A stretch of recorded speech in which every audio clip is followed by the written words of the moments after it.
Look, everybody. There in the distance.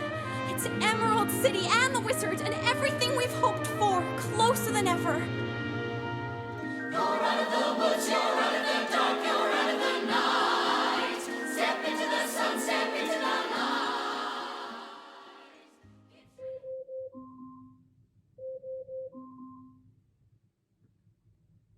Alexa, switch the bedroom light on.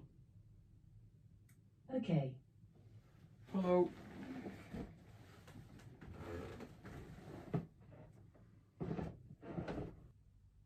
Right.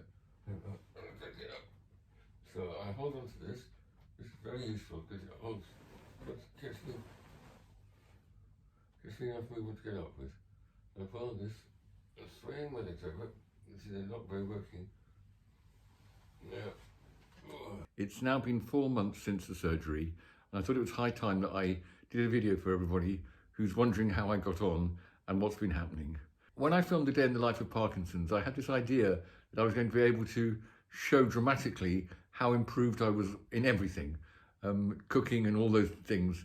Unfortunately, the progress with the DBS hasn't been as swift or as easy as I had thought, although they did tell me it could take me up to 6 months to get programmed correctly. It's not been the easiest journey for me at all, but I think I'm now at a point that I'm happy to share my progress. Before, I was a little disappointed about how the DBS actually was working, for a variety of reasons which I'll go through. But suffice to say that today it is making a huge difference to my life, and I'm very grateful for it. So one of the first difficulties was getting rid of the Apromorphin pump, the pump I used to wear around my neck that intravenously fed Apromorphin into my system. I've had that for many years, and as you'll see from the following footage, I'm looking a bit sweaty, a little bit thin and a bit strange. The Apromorphin was very difficult to get out of my system. Today is a very big day for me because today I'm going to get rid of this. Those who know me well know that I've worn this around my neck for the last 3 years, and it really has been a millstone around my neck, I must tell you. I don't like it. It's very obvious that you wear it. It's hard to swim, you can't have a bath when you want to or shower when you want to, and sex as well, of course. Very difficult with that thing. So today's the day that goes, and it's been a big fight to get there. It's been 6 weeks since the operation, and although it seems like a relatively short time, it has seemed a long time to me, because obviously I've been wanting to move this thing forward and to get to a more solid place. The first 6 weeks haven't been particularly easy, I'll have to tell you. The main problem has been turning the Apromorphin pump down, and I've been suffering what is called Apromorphin withdrawal symptoms. Apromorphin is what's called a dopamine agonist, and what that is it pretends it's dopamine, so it fools the brain into thinking it's dopamine. As you know, it was delivered via a tube into me and right into my body all the time for 12 hours.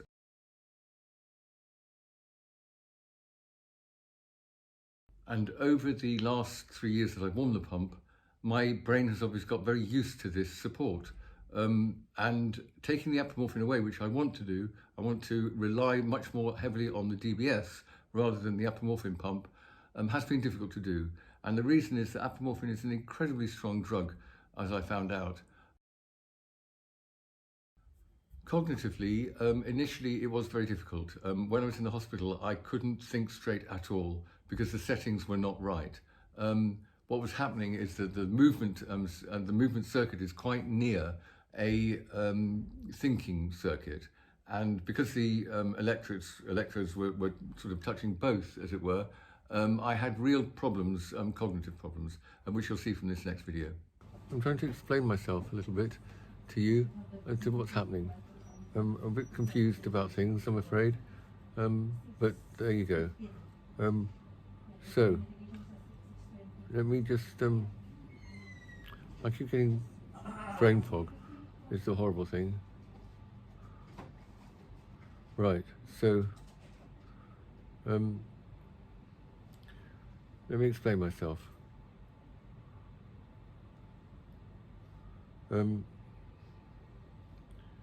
Very slow indeed, very slow.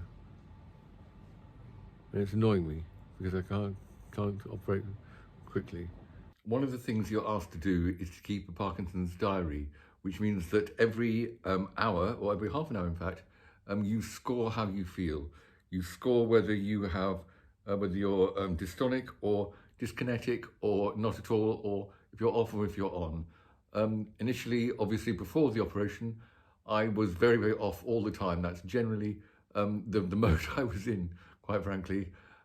Now I can report that generally I can get through a day with very small off periods, but nothing like I had at all, nothing like I had at all. And I have to remind myself how bad it was, because your brain quickly forgets, actually. So videos like this of me getting out the front door or trying to get out the front door to walk Billy are a reminder of how bad I was.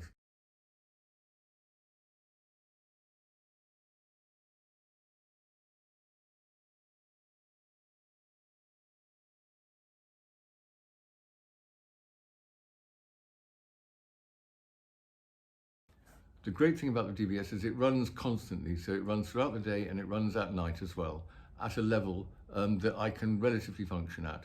So even with decreased medication at night, I can get out of bed, I can go and pee, which I couldn't do before, I can turn over in bed, which I couldn't do before, I'm not frozen, and sleep has returned. Nighttime is an absolute pleasure. It's a pleasure to go to bed. It's a pleasure to go to sleep, because obviously in this very dystonic state that I found myself in each night, I didn't sleep at all in the last few months, absolutely not at all, which of course is exhausting for your brain and exhausting for you mentally.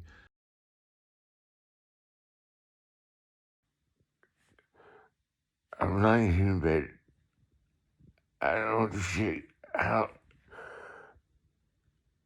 frozen you get. What?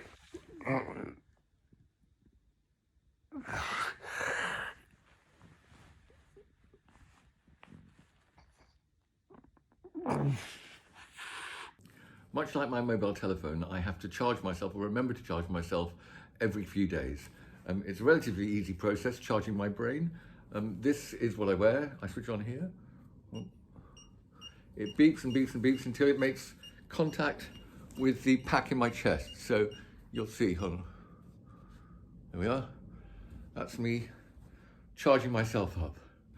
And I've got access to this, which is remote control, which I can change the settings on, and I've got some parameters to do that with, and I do that occasionally, although obviously I'm trying not to be too trigger happy with it, if I can be. One of the things I can do is I can experiment with switching it off, which you'll see in the next video.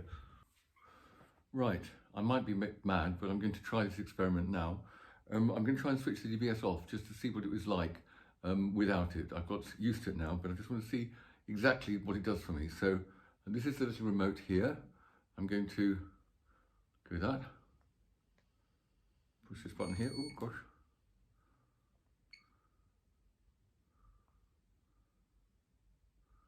Well, so as you can see there, the stimulation is on. That says it's on and it's fully charged. So now I'm going to switch it off.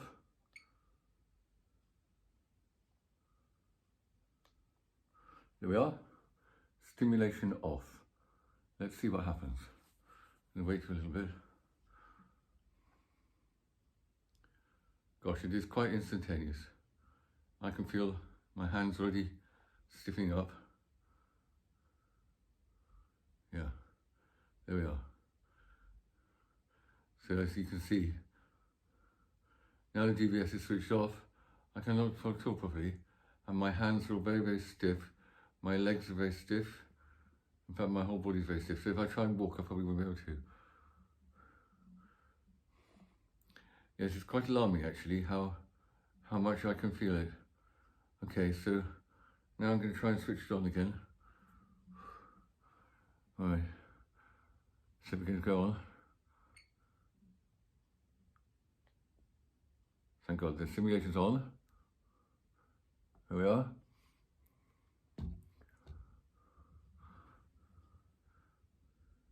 It's coming back into my fingers again. I can actually feel it going through my head. You probably noticed my talking suddenly got a lot better, a lot clearer. When I had the DBS off, I couldn't speak very clearly at all, could I? This is much better. And look, my fingers are back virtually to normal again. Yeah, back to normal. So there we are, a little experiment. The DBS is a commitment. It requires me to go into hospital quite a lot for retuning. That's partly getting it right at the moment. I've had about 10 appointments at the hospital so far, and partly to chase the Parkinson's, because of course the Parkinson's continues to disintegrate. It's now spread a little bit to my left-hand side, unfortunately, which means that my settings have had to change and I'm on new programs. But the DBS nurses are incredibly responsive, they're incredibly good, and as you can see, if I needed any evidence that DBS works, just look at my walking from this video and then following the DBS treatment or the programming.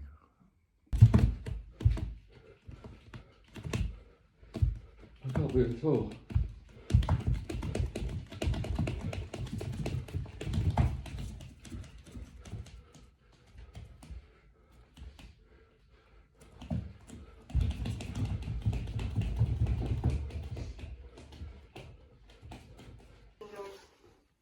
For the right side of your body. Yeah. It's the left side of the brain for your right side of the body. So you are on this electricity, but however, when your medication kicks in, you have extra movement. I do.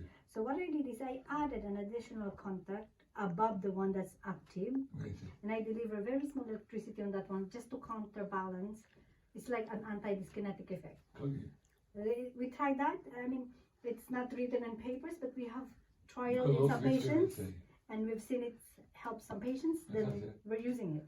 And the same is unchanged on the left side of your body, except for some, I maneuver slightly the electricity around the shape of, because earlier on, your shape of electricity, before I make the changes, It's subtle.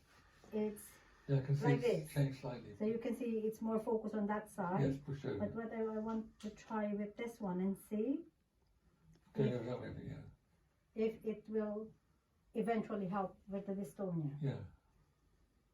It's Okay. amazing. And Okay. their knowledge here is absolutely extraordinary. They've got a huge amount of databases and a huge amount of knowledge. Okay, can I see you walk again?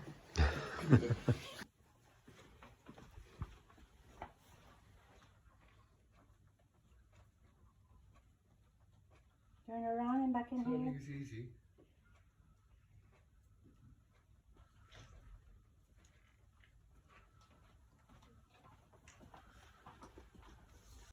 So, incredible improvements, aren't they? I have to remind myself of these improvements because, of course, I still concentrate on the small things. And they're small things compared to how it was. But this left hand doesn't open particularly well at the moment. It's spreading to the left-hand side, as I said. But it's small compared to how it was. It has been an incredible operation, and it's enabled me to get a lot of my life back again.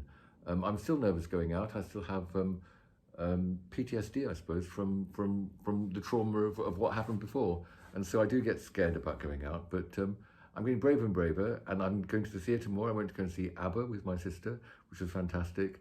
And I'm going to go to Palm Springs to see my best friend Scott, who has been right the way through this procedure with me. And thank you everyone else for your support. I really do appreciate it.